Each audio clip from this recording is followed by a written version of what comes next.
So basically what we've got here today is the world's first wireless serial communication valve manifold system. So I'll just talk you through it very briefly.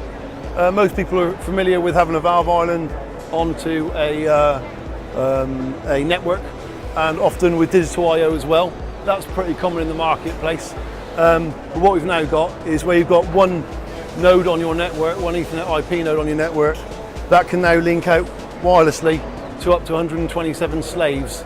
So you've still got it all going back through one main unit, but you've not got the communication cable going back through.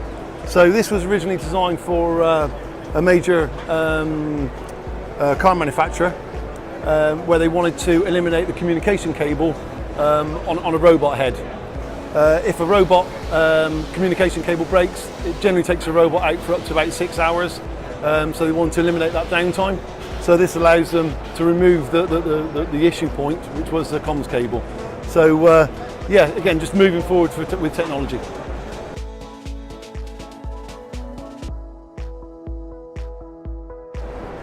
Yeah, there's a lot of talk about it. There's a lot of people taking it up, but in their own way. So everyone's perception of it, of Industry 4, Internet of Things, the world of big data, everyone's got their own sort of different reason for doing it.